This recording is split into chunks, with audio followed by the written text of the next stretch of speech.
Hi, everyone. Welcome to the Fullest podcast. I'm your host, Nikki Bostwick, and today's guest is a special friend of mine from my hometown, actually, here in Southern California. So I'm really excited to chat with her. Chelsea is the co-founder of On and On. She's an artist and an entrepreneur, and I'm so happy to have her on. Hi, Chelsea.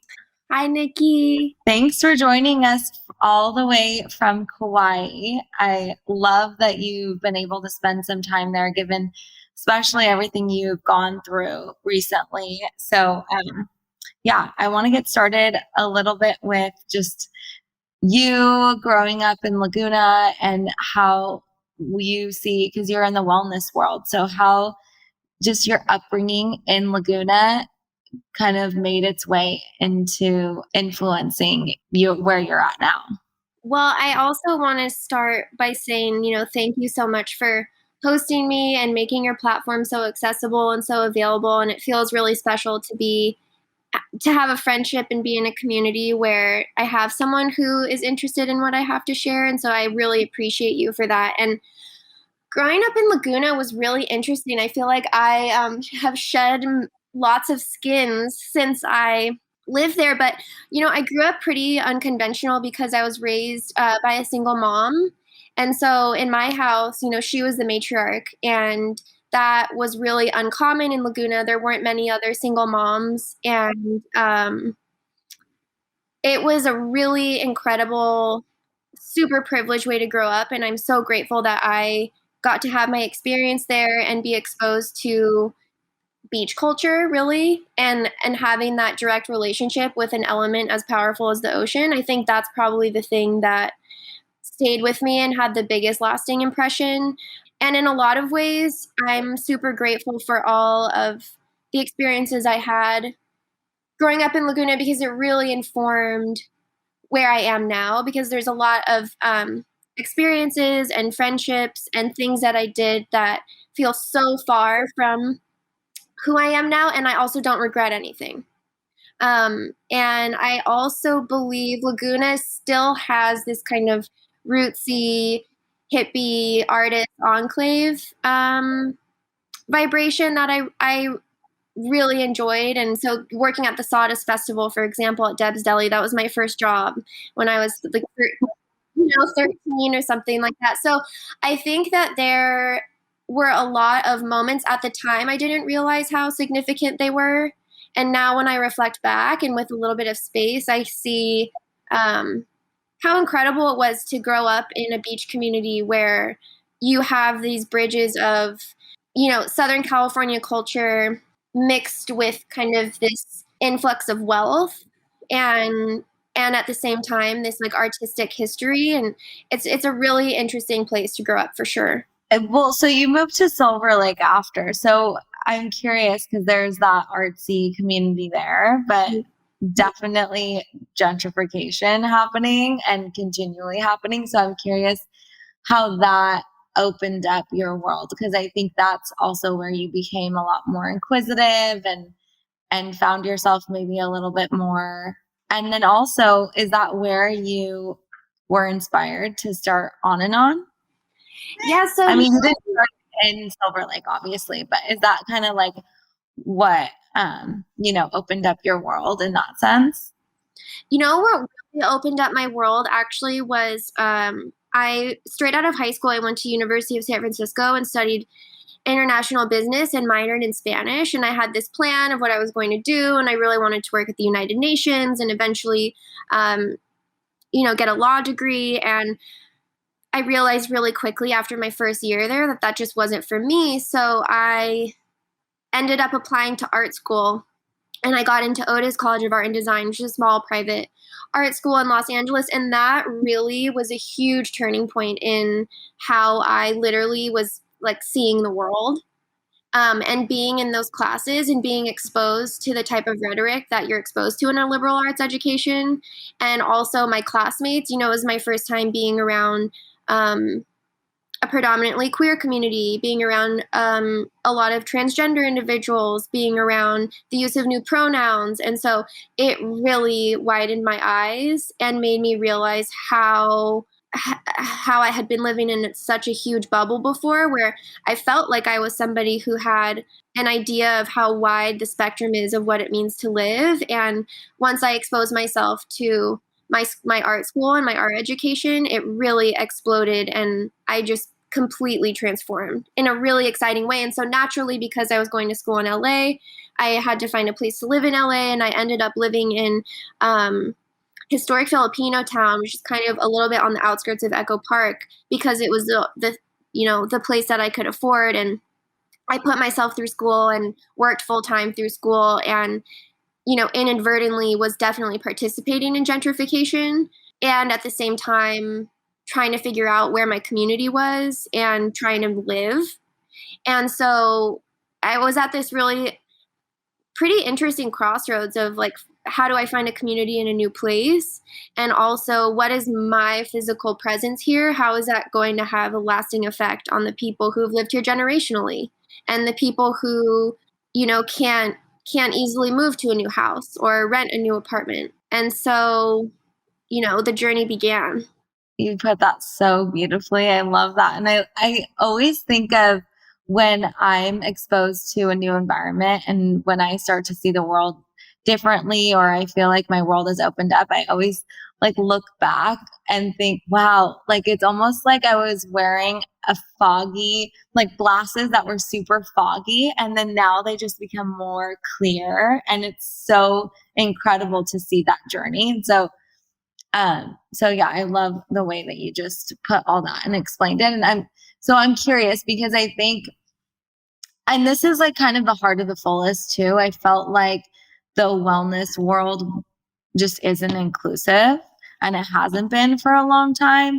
And so when you're our age and you're, learning about new things and meeting people who do use different pronouns and who have a different experience in the world, but then you're also interested in wellness.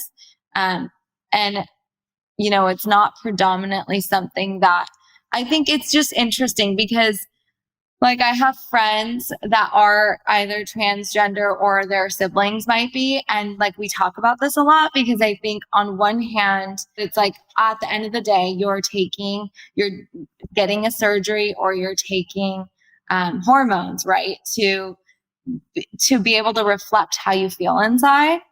But then at the same time, like you want to share with people natural methods of doing things. And I always found there's this one doctor who I really love in New York. I don't know if you know her, Dr. Julie Vaughn, and she does a lot of fertility with trans individuals. And she also talks a lot about, because I find it really interesting, like how can you use Chinese medicine, or how can you use, different ways of having these types of hormones that are like more natural. And I always like think about that because that's not something people are talking about, and maybe not something that we know whether it works just as well or not. But anyways, that's just like totally off on a tangent. But the reason I bring it up is because I think when you're exposed to that world, but then you're saying like you were trying to find your community of like artists that are also interested in this, you were exposed at a young age to how powerful the ocean and natural elements are, and kind of bridging those gaps. And so naturally, it just makes sense that you created something like On and On, especially like the graphics and the imagery. I mean, everything is so beautiful. And I tell everyone, like, Chelsea does that. It's insane. Like, you are so talented. So I'm curious how you view On and On and like your impact on the world with having that background. Yeah, it's a really good question because it's a culmination of almost like, a lifetime of how I was raised and the things that I saw in my household. And I'm pretty grateful to my mom because she's always been alternative. So she was exposing us to a lot of different types of religions, and we travel a lot, so I saw a lot of different types of cultures and countries, and films, and even music she would play in the house. And so I always felt like doing things in a way that was different than what other people were doing was open to me. because of the way that my family culture operates. And so when I was at art school, my freshman year there, I actually was diagnosed with pretty serious metastatic papillary carcinoma, which is thyroid cancer. And so my first 2 years of college, I would say, admittingly, I wasn't super present at school because I was dealing with this really heavy health situation. I had to have surgery. I did radioactive iodine.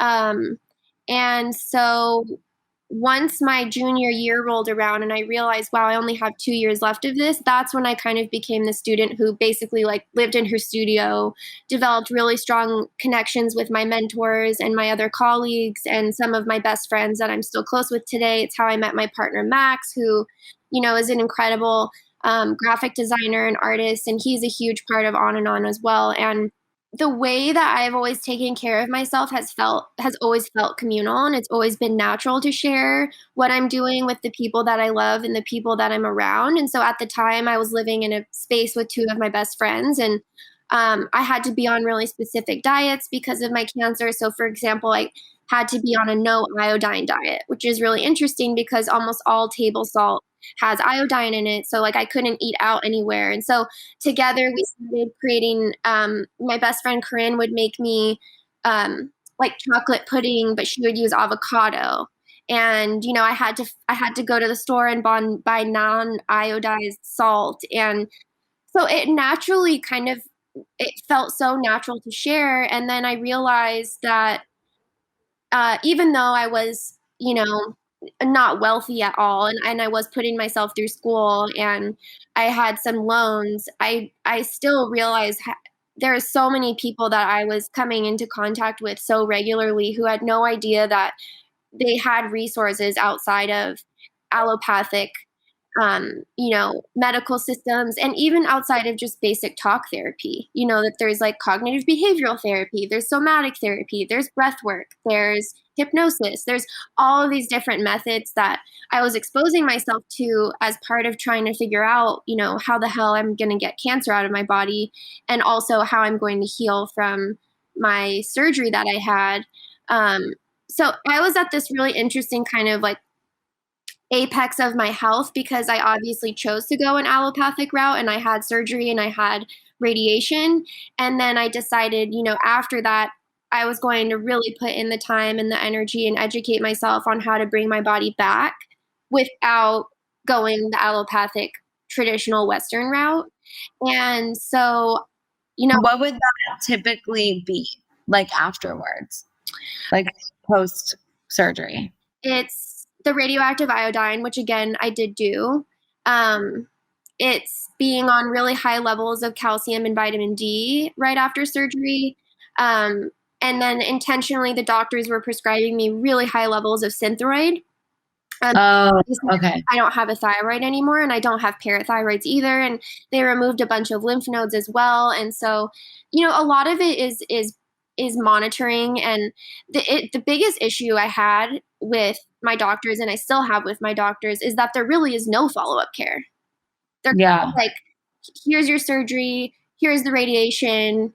We'll see you in 3 months and you could get blood done, and we'll see you in 6 months and you can get a scan, and you're fine. Like, go surfing, live your life. And I'm super traumatized, 20 years old, like, it feels very insensitive for a doctor to tell a young person who has huge incisions on their neck to go surf. The whole thing just felt way too cavalier. And so naturally, I also am a more serious person. And so I doubled down and realized, this isn't okay, and this isn't how I want my life to go. And I'm going to be the person who's going to solve the mystery. The doctors maybe have 15 minutes with you. So their biggest concern in that time constraint is like, how are we going to keep this young person alive? They're not talking about, lifestyle choices and my mental health and, traumas I may have experienced that I need to work through to help relieve my body of holding stress and toxins, which isolate cells that then become cancer. So I just, for a long time, felt very disillusioned. And I felt like, oh, maybe there's a doctor somewhere who wants to dig in and help me, because so many women get thyroid cancer, specifically the kind of thyroid cancer that I've had. Wow. but that just doesn't exist. And so in a way, it's kind of liberating because it's like, okay, well, then I have a really long runway to explore this for myself. And so I already had experience with infrared saunas and dry brushing, and I was by no means, licensed or certified or anything, but I was exploring traditional Chinese medicine. I was exploring Ayurveda. I was receiving acupuncture when I could afford it. And I, at the time, was becoming really close with my business partner, Melissa, and she was at a really different time in her life where she is 30 years my senior. And she was just realizing she wanted to do something to honor her vitality in a way that didn't involve injections, basically, or intense lasers or chemical peels. And, on and on is not about coming to some like destination of beauty. Like there is no end point. And we're also not judgmental. Look, like if you do whatever you need to do to make yourself feel good, we're just creating an alternative. I love that. And so that's really how On and On was born, was the two of us, Melissa coming to me and being like, I really want to create something. And, you're a motivated young person who has your own experiences with your health and wellness, and let's see what we can create. And so it started with about a year of research and development. And then, we are very lucky that we called some friends and family members who also got on board. And then we started On and On. Taking a quick break from our episode to tell you about a new brand we've partnered with. If you have trouble sleeping or struggle with anxiety or physical pain, these ailments can make daily life extremely difficult, and it's hard to find an effective solution without turning to pharma-grade medicines. For those of you wanting a natural solution that works, we've teamed up with Right Wellness to share with you the healing benefits of CBN. You may not be familiar with it, but cannabinol, or CBN, is not the same as CBD.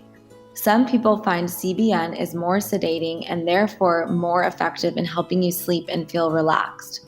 Right's CBN tincture is the natural, plant-based alternative that can put you on a path to overall health and wellness using a blend of hemp CBN, MCT, and vitamin E oil.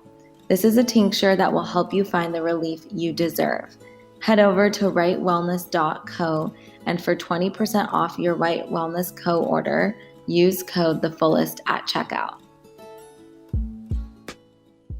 I love On and On. I mean, the space you guys created was so warm and welcoming, and obviously now it's just like a different iteration where you're online, which is exciting. And I mean, I think you were online before too, but maybe that wasn't as much of a focus as obviously that you're putting in now, which is exciting because then there's even more, opportunity to access and connect with people. But I love it so much. And having the opportunity to go there and see what you created was really cool. And I know that you mentioned you were diagnosed at 20. So then you had surgery and then you went through, okay, like this isn't the end point. You're such a curious person. So obviously that's your nature. And so you were going to continue to explore, hey, you had questions like, why did this happen to me? What is it that my body's trying to tell me? And you did whatever you could to try and become more in tune with your body and listen. And I love that. And I'm curious, what was what happened when you found out that you had cancer again, like recently? Yeah, so March of 2020, every 4 months, it's really common, anyone who's had any type of cancer, that based on whatever your diagnosis is, every, 3 to 6 months, basically you get blood work for the rest of your life. And so what happened was I just had a routine blood work, and my endocrinologist called me, and she shared with me that my cancer marker, which when you have the type of cancer I have, it's your thyroid globulin, it had really jumped. And so she, suggested I go get an ultrasound, and that led to a biopsy, which led to finding out that I had an extensive amount of cancer growth again. And At first I was just so devastated because I felt like I've been trying so hard and I'm doing all of the things and I'm, um, you know, in therapy, I'm in breath work, I'm working on my body, I'm doing all of the things I can do. And so it felt at first it was really discouraging. And then I kind of just felt like, of course this is gonna happen because, about 3 years prior to that, my dad had passed away.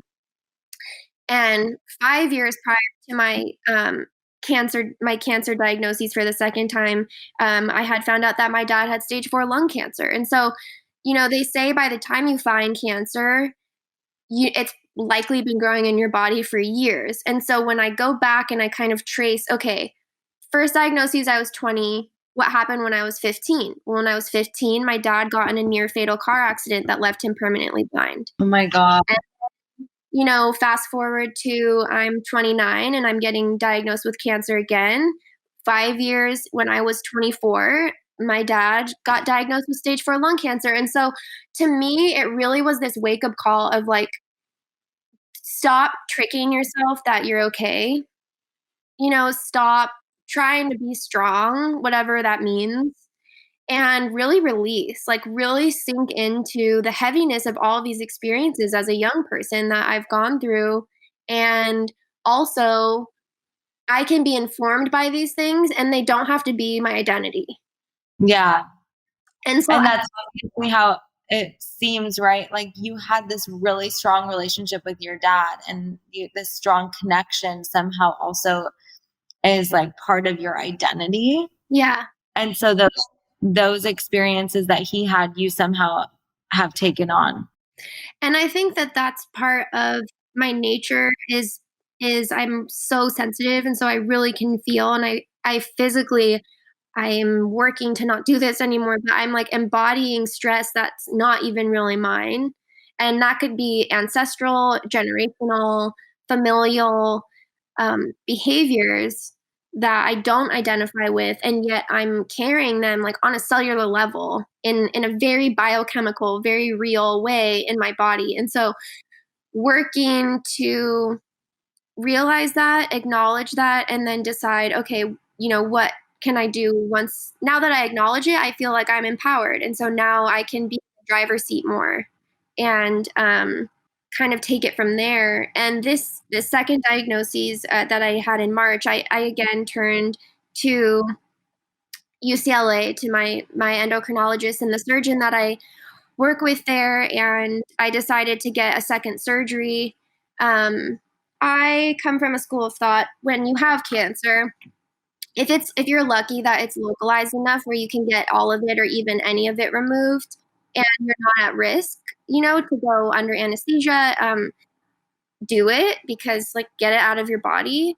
And it's imperfect. And of course, they weren't able to get every last cancer cell. And I still have a slightly elevated marker, even though I'm 6 months past my surgery date. However, I will say this second surgery, I've made the decision that I'm never going to do it again. I'm never going to have radiation again. They actually made a mistake during my surgery and they cauterized my largest lymphatic duct. It's called your thoracic duct, which manages like your whole lymphatic system in your body. There is a small duct on the right side, but that's only for the right side of your neck and like your right chest. The thoracic duct on the left side of your neck manages your lymphatic system for your whole body. So, anyways, I had it's called a chyle leak, and I basically had a tube in my neck, and I was draining fat from my neck. So there's like white fluid coming out of my body, and I told the doctors, like this isn't normal. Like I know I'm a white person, but like I should be like bleeding red. Something's wrong, and they ended up having me do an emergency surgery the next day. And it was just so traumatic going under anesthesia twice in 24 hours. I was like really, really thought I was going to die. I was so afraid. And I have to say, the presence and breath work that I've learned from Dr. Beverly Morris through On and On actually saved me that day. I remember laying in the hospital bed because I'd just gotten out of surgery. I couldn't even stand up yet. So they wheeled me downstairs to go into my second surgery. And it was almost comical because where I was having the surgery, there was construction going on. So it was like really loud. And so to cover up the construction sound, they were blasting like pop, like 90s pop music. Oh my God. And I just was like, you know what? I just started doing my presence exercises. I was like white wall, red chair, blue shoes, and got myself really present so I could get out of my fear mode, which rightfully so. I had every right to feel afraid. It was very scary. And anyway, the second emergency surgery, it went well in the way that they were able to cauterize the leak, and I woke up on a heart monitor. And so I look at the anesthesiologist and, I ask her, why am I on a heart monitor? And she said that during my surgery, a piece of glue actually went into a chamber in my heart. And I went into AFib only for a brief second. But she was like, don't worry, we got it out. You're totally fine. We just have to monitor your heart for 24 hours. And I will say my heart is totally fine. But the whole experience almost felt like an SNL skit where I was just like, this is so wild. And it's during COVID. This was in July in Los Angeles. So I was really alone in a lot of my decision-making processes. I didn't have friends or family there to bounce ideas off of. And so I actually filed a grievance report with UCLA because there was a few other things that happened that made me really uncomfortable, and they actually acknowledged my grievance and agreed that they're going to do a pilot program for emotional intelligence and communication training within the endocrinology department, because the nurses, in my experience, and I've been a patient for 10 years, so I feel like I have a decade of experience. Nurses have the best bedside manner. They have the highest emotional intelligence, incredible communicators, very sensitive. However, they change shifts every 5 hours. So basically, every time you wake up, there's a new nurse there, and you have to kind of rebuild this relationship all over again. Whereas the only constant people you're seeing and who are making their rounds is your doctors, and they're so cavalier and so casual. They only started treating me like I was in the room when they saw that I was upset and I started crying. And so that to me was, again, I'm very grateful to have state-of-the-art care and that I had surgery and that I'm okay and I have access to UCLA. I don't take that lightly at all. There's a lot of people who I think would really love to be in my position and have access to these doctors and those facilities. And at the same time, I'm highly critical of them. Yeah. And I think it's important to have both sides and not feel like you can't be just because you're lucky enough to be there, right? Exactly. That's how they improve. And you are giving them an opportunity to improve so that the next person hopefully doesn't have that experience. Well, and also I think because of COVID, there aren't really patient advocates at the hospital. And so hopefully by me sharing my story, exactly, there's other patients there who, even if this pandemic continues or whatever happens, that there's just more consideration to the patient's experience and how isolating that is. And I'm also coming off heavy drugs. Like, how could I be in a position to make a choice whether I'm going to go into a second emergency surgery? It's insane. Yeah. So I really hope that they do the work and they get someone in there who can teach them about emotional intelligence and bedside manner and communication, because a big issue is not the doctor's fault individually. This is like a institutional issue that happens at the education level. So, but you've decided now, if this were to happen again, you're going to go a different route, which is a big decision, but hopefully it doesn't happen again. And during that time, you also had to make the decision to close On and On, right? I mean, how long after that? So we closed On and On in June of 2020, and I had my surgery in July. So wow. I decided to close. Okay. Yeah, we had just closed our physical space, and it ended up being taken over by this great local nonprofit here on Kauai, and it's really special to know that the space is being used by the community and there's good things happening there. But yeah, that was really hard. It was hardest, honestly, for our employees, the 8 people that are like family to us, to tell them, that they're not going to be returning to work there, basically. That was like, super gut-wrenching. And at the same time, a big lesson this year has been about releasing. And so I feel like hopefully this, when one thing contracts, another expands. And so I really think for a lot of the people who worked for us, other doors have opened and other opportunities have come. And for me, it feels like a really big relief, honestly, because it's a lot to people manage and it was a lot of overhead. And now I have more creative freedom where I can be engaging with our brand and building our company in a way that I think is honestly more sustainable. And it's not to say we hopefully will have another space one day, Yeah, but I'm really grateful for the time that we did have in Honolulu at that space because it really was such a gem.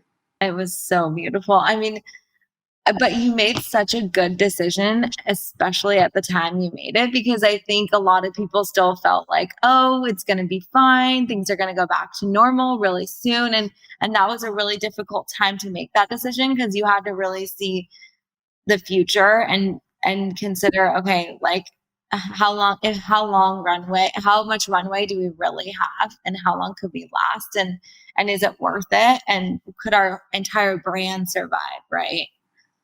Oh Exactly. gosh. Yeah. And so we just made the decision, we needed to trim down and be a little bit more agile. And we definitely made the right decision, even though it was a really difficult decision to make. And it also wasn't a decision we had been intending to make. Yeah. Oh my gosh. Also, you launched your soap like right before, right? How perfect is that timing? Oh my God. So it was so crazy. The Frankincense hand and body wash we had been working on since I want to say probably 2017. And then beginning of 2020, we hired this big public relations firm and we had this big plan and a rollout. And then the civil rights movement started. Obviously, the pandemic was happening, and we're so sensitive that we actually held on to it for a few months before even sharing publicly because it felt really dumb to release a semi-luxury product during a time where everyone's losing their job and Yeah. people are marching in the streets. And so finally we decided, this wasn't our intention and what apropos timing, but hey, we have this really amazing hand and body wash and it has frankincense in it, which is known to have, especially when taken orally, antiviral, antibacterial properties. And it's been so, so, so much fun to be sharing the wash with, our community and hopefully the wider world as we've been selling it online and seeing people engage with the product that we've made also brings up like a whole new set of feelings and appreciation and admiration for anybody who makes products because you're taking such a huge risk holding all of this inventory. And so it feels really good. And I'm excited because we're starting to build out our refill program. And the next round of production, we'll have glass bottles and then with aluminum as the refill. And we're working with this super amazing guy in San Francisco who has been in the personal care products industry for, I think, like 30 years. So he's helping us. He's kind of like our liaison between the lab and us. Yeah. So he's really. Are you like formulating at home and like coming up with ideas and then he kind of makes it more commercial in a way? Basically, we looked at ingredient lists and then started making tweaks from there. Like we knew what has to be in a hand and body wash for it to lather and be a soap. And then also experimenting like, okay, well, maybe rosehip oil is better than jojoba, or maybe we can source a different type of frankincense essential oil. And so we went through so many iterations of the wash, mostly because especially my business partner, Melissa, she is really like a frankincense queen and she has an incredible sense of smell. And so she really put her foot down, like, this is not the right essential oil, find a different one. And so we'd go back to the drawing board until we finally were able to source this super potent, really incredible frankincense essential oil from a region in Africa that's known to have really amazing frankincense resin and oil. And of course, also working with our formulator to make sure that it's being, extracted ethically, that the people who are working with the boswellia tree, that they are being treated ethically. And so there was a lot of boxes we had to check off and we did it. I love it so much. I mean, we use it for in our shower. We use it as our hand soap in the kitchen and the bathroom. I mean, we love it so much. So I'm really looking forward to seeing what else you guys come out with. Yeah, me too. Me What are you thinking? Like, are you focusing on getting the packaging right first before, because it sounds like you're focusing on the glass and the refills before you go into product development, or are you already like developing more products? No, we're really focusing on the wash and learning how we can make the wash better and how we can make our packaging more sustainable, and mostly really focusing on the refill component, because the idea is if we can sell, if you purchase one 16-ounce glass bottle, hopefully that can last a long time as long as there's no breakage, and then we can continue to just send you like 32 ounces of the wash that you can refill. So that is a really big goal, immediate goal. And then I also have some ideas of um, because of my extensive surgeries I've had on my neck, I've become a real pro at healing scars. And Oh, so I feel cool. like I have a lot to offer in terms of scar care and scar healing in general. And I have this vision of putting together kind of like a kit almost of here's a few things you can use that really help promote healing a scar in a way that is, you know, physically smooth and also best for your body, best for your skin. Oh my gosh, I am really excited for that. I feel like that's something that I don't see out there at all, and people have that question for Mhm. sure. Scars and stretch marks. Yeah, scars, I feel like I've really become like an expert scar healer, just from my own experiences. And so I'm excited to put something together and share with people. And there's honestly a lot of very pragmatic, affordable things to do that don't require luxury botanical products. And because I'm lucky enough to have access to luxury botanical products, those are part of my uh, Yeah. scar healing rituals and just maintenance in general. But yeah, I will definitely be sharing more about that hopefully before the end of the year. I also think like scars just have such an energetic component to them. Hmm. So that's really interesting. Right, because it's not about the scar being invisible for me. That's not the point. I think it's more like after you have a surgery, in my experience, it was really hard to touch myself where they had cut me. Um, and it was really hard to like engage with that part of my body. And so through the idea of wanting to heal the scar, it also allowed me to come back to myself and be able to touch my neck again and not feel like Frankenstein or Yeah. feel like I'm looking at someone who is not me. Um, and I think that can be applicable to anyone, even if the scar is on your leg or on your back or somewhere where you're not seeing it every day. There's a tendency to mess with. I want to ask you, what is it that you want to like share with the world? Like, what legacy do you want to leave behind? Because I think that just kept coming to me. So I had to ask you. It's such a good, large question. And as I was preparing for the podcast, I was thinking of the same thing. Like, what's a lasting impression I want to share with people, and what do I have to offer? And I'm still figuring that out, because I'm only 29. And I feel like, although I've had a lot of experiences, I still have so much life to live. Um, but I will say that I know I have a lot to offer in terms of perseverance and self awareness and wanting to reorient myself and not get caught in the net of culture and consumption. And I'm not sure exactly how to do that yet, but I think the biggest thing that I can offer is that the goal of life, in my experience for myself, is not to try to feel connected all the time. My goal isn't to feel centered all of the time, because then I'm setting myself up to feel upset, because it's impossible. There's no one on the whole earth. I personally don't think there's any such thing as enlightenment. I really Yeah. don't. And Well, anyone that says that they're like super enlightened, I mean, I'm definitely wary of. yeah, I just don't think that is something that's possible when we're embodied.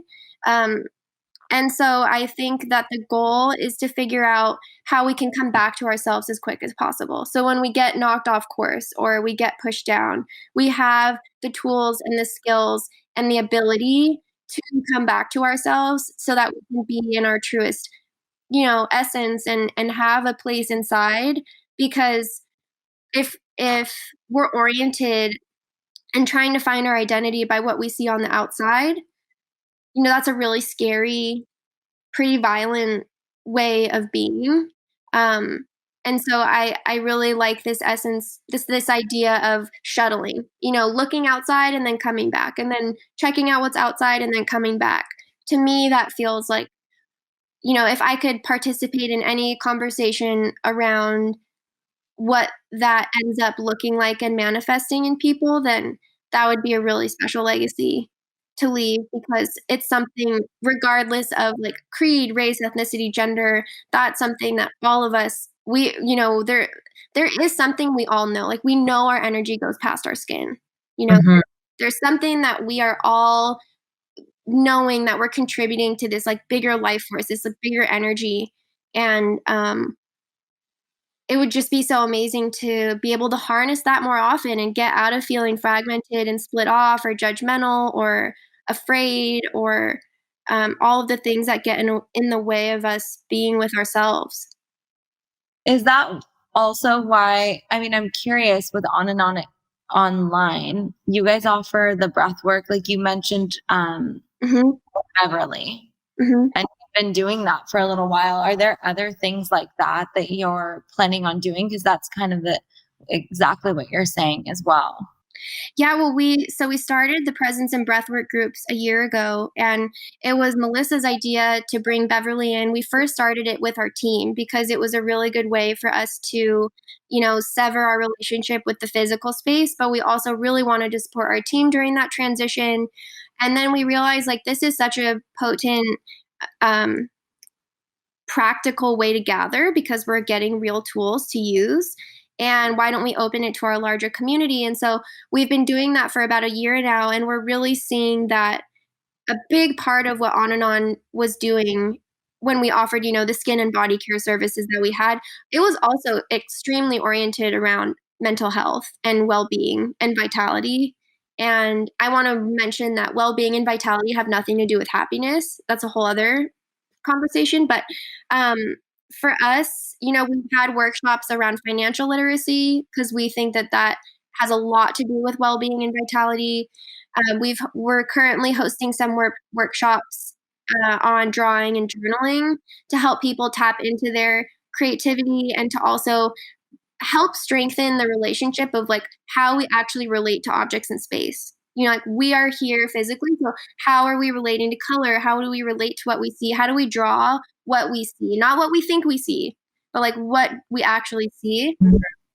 And that feels really exciting, like building out programming basically, and these workshops and this content that not only brings people together, but also offers tools that they can use outside of ever coming back to On and On again. Yeah.